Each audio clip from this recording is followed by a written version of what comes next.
Well, today we're back with another camera repair. This is one that's been sitting in my spare parts for a while, and I'm looking for some content for my channel. So this one has a problem we can demonstrate pretty quickly. We're going to turn it on and watch it do its startup sequence. This is where it goes through all its positions, and it does this, and it'll continue to do that for ages. Now there's a belt slip in there that we're going to have to replace when we're done. But I think I found the problem here. I took one of the side covers off. You'll see here there's a Hall effect sensor and this little piece that drops in that between that sensor. I don't think that's fully meeting that sensor properly. And given that there's this nice little mark in here, you see, I think it's been overextended and it's ground against that at some point. I think it's going to be as simple as just fixing that. So I'm going to get a little screwdriver, loosen this, and we'll see if we can adjust it. Now while we're adjusting this, I'll have a little bit of a chat. Fun fact, these use a GT2 belt, very similar to 3D printers, and the same type of stepper motor. Anyway, I've adjusted these two screws here, and I wonder if we can push that further in. Is this adjustable?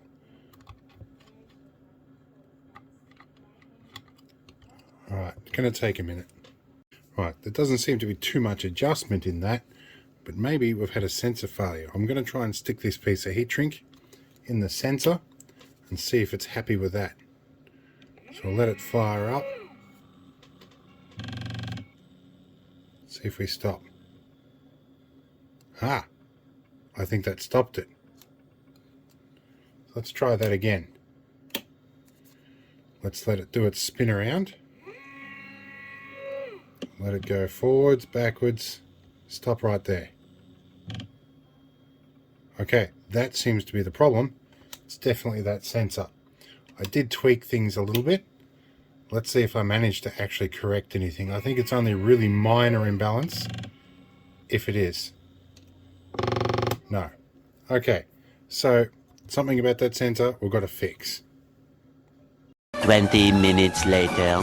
Alright, I think I've had a win. I'll show you what happens in a moment. We'll just make sure that this works. Alright, it's doing its thing properly. Let's spin this round a little bit and show you. I took one screw out. Let's go all the way around here. And let's zoom in just a tiny bit so you can see what we did.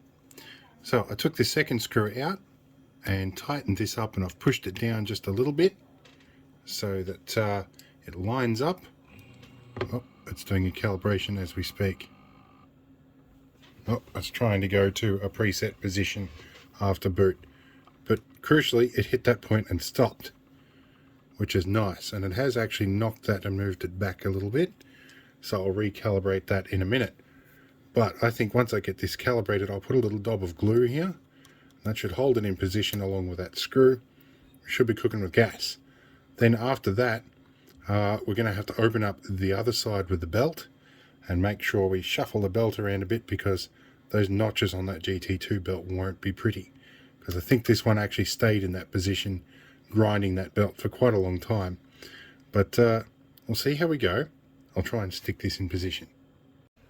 Alright, I've got most things back together again.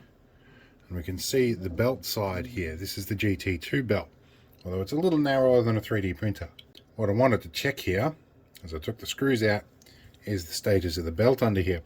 One thing I've been curious for years in these is how the sliding contact works in these, but it seems to work just fine in here.